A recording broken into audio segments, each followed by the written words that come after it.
Hi everyone, thanks for joining me today as I draw these colorful pumpkins with Inktense pencils and colored pencils.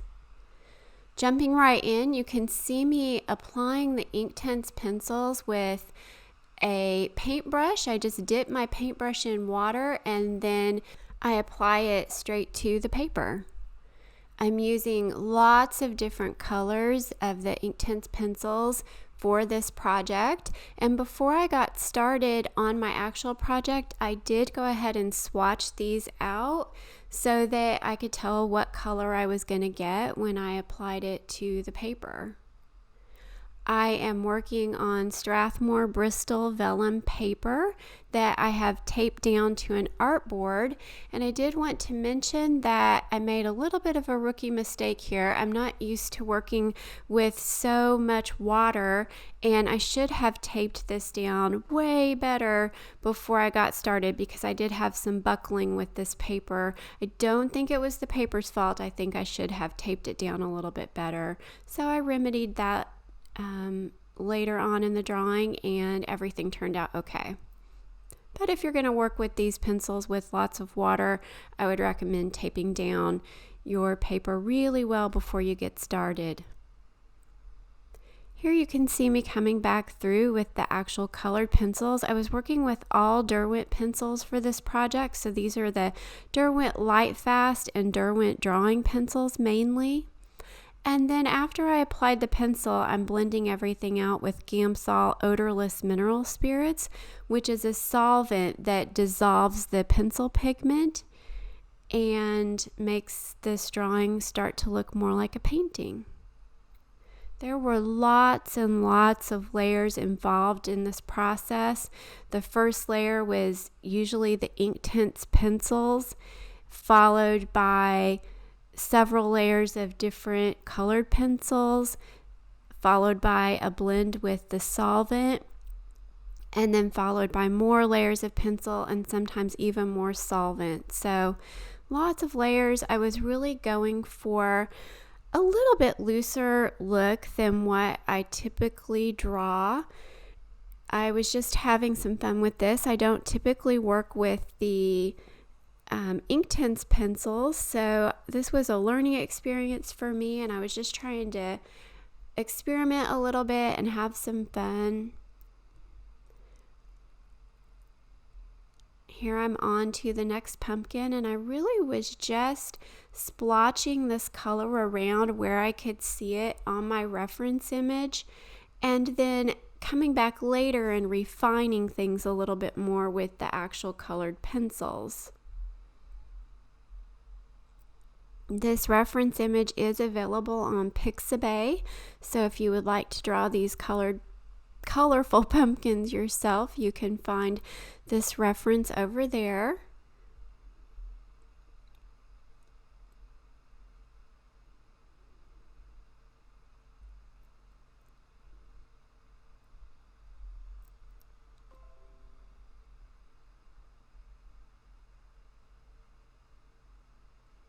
Lots of just splotching this color around.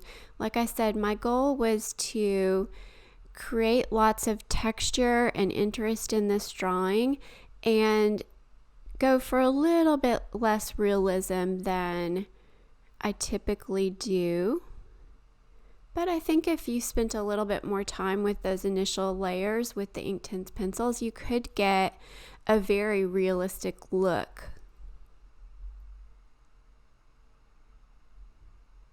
But the combination of the Inktense pencils with the colored pencils and blending that with the solvent worked really well. And by the time I got to the fourth or fifth pumpkin, I was starting to use those pencils almost interchangeably. I was always using the Inktense pencils when I was working with water. I wasn't using water with the colored pencils, but I could easily work the colored pencils and the Inktense pencils both with the solvent. So I'm curious about working with these pencils sometime in the future and just following my typical process, which is a layer of pencil and a layer of solvent and then another layer of pencil. I think they would work very similarly to just regular colored pencils.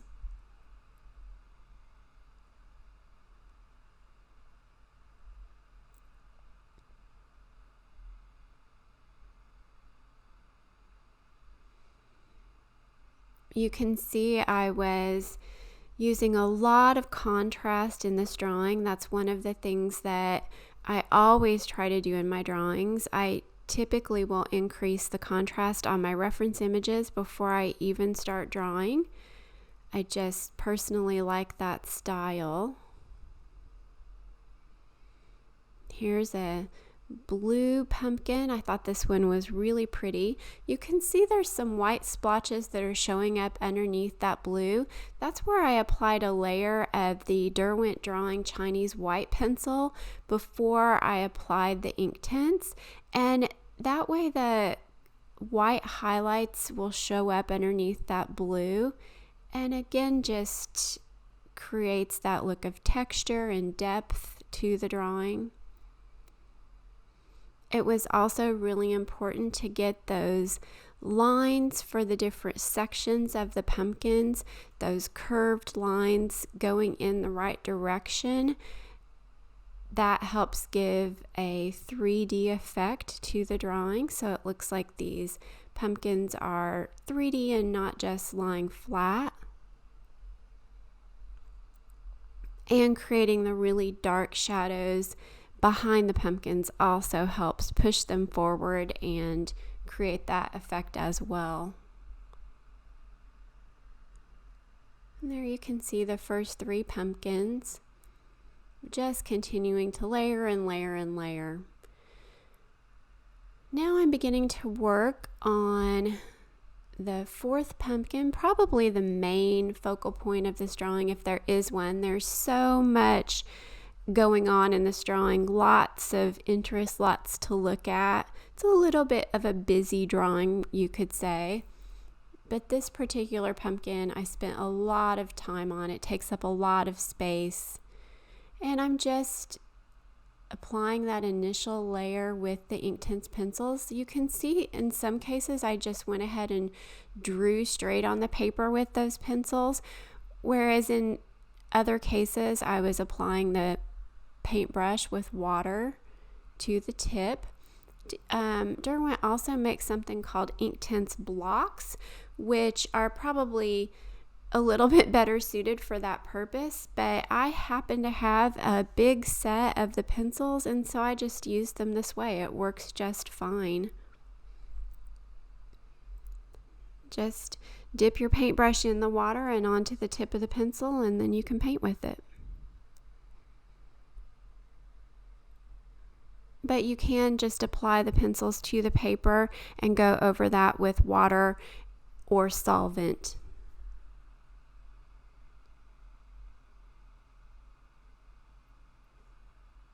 So after I have the layers of Inktense, kind of get my base layer or get the overall shape of the pumpkin drawn out, also getting the shadows in the right places and the highlights in the right places, then I can come back through with the colored pencils and starting to add some of the detail, just beginning to refine things. Here I'm working around the stem that's going to be in the center of that pumpkin. There again, it's really important to have those spokey lines coming away from that stem so that it appears 3D, so it appears that that stem is sunk down into the pumpkin.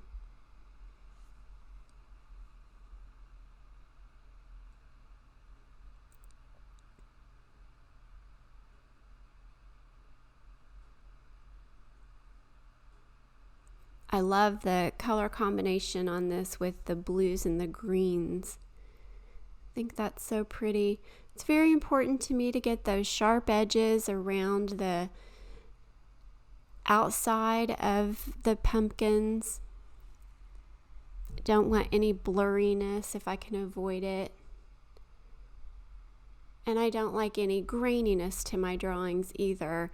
The splotchy look is okay, and having a slightly out of focus effect, but I really don't like any graininess. That's why I use so much solvent in my colored pencil artwork. Adding some of those details in there really makes a big difference.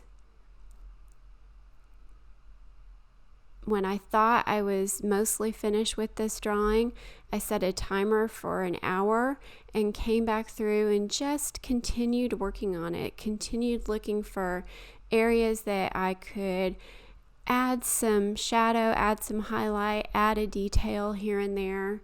I think that extra bit of finesse really makes a difference with your overall drawing.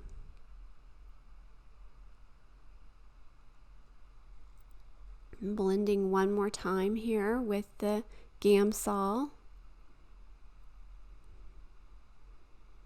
Like I said, this is a layering process, just lots of layers. I kept building it up until I was happy with it.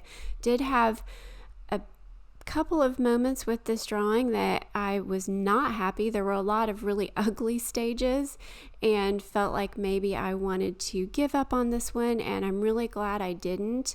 Just have to keep working on it.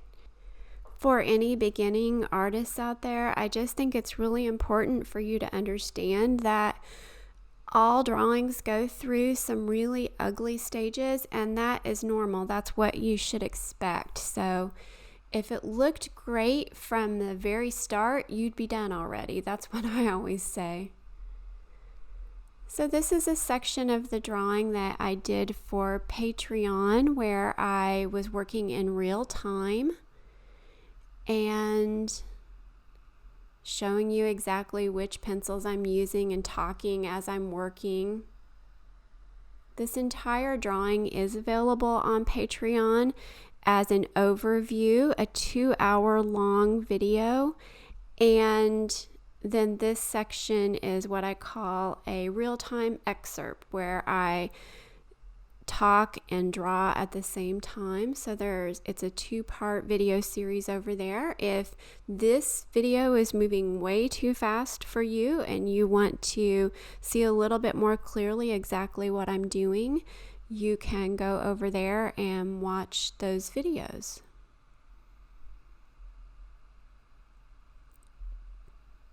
So really close to finishing here. Finishing up these last 2 sort of background out of focus pumpkins. And here you can see that extra bit that I said that I do at the end of each drawing where I'm just working through, typically increasing the shadows and the highlights, making sure that there's nothing that stands out that I'm not happy with, adding some details. Those typically come in the form of just some dots and dashes here and there, crisping up the edges, getting everything exactly the way I like it.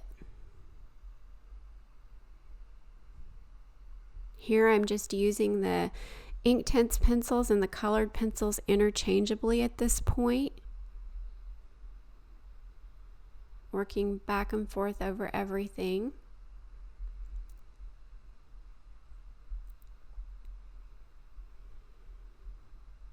This was a really fun project to work on with all of these different colors. I never got bored. Anytime you start to get bored with something, you're moving on to a different color or another pumpkin. So I definitely recommend this. I think it would also be pretty in lots of different mediums.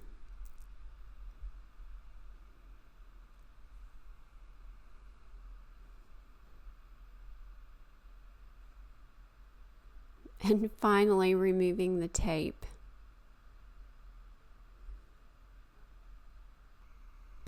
And here is the finished drawing.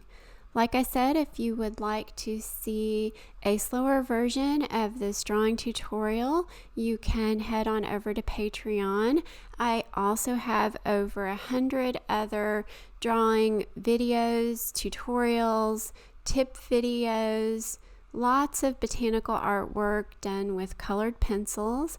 I even have some special projects that are perfect for beginners that I'm working in real time, and just lots of techniques and tips, lots of information over there. So check that out if you are interested, and I will see you next week with another video. Bye guys.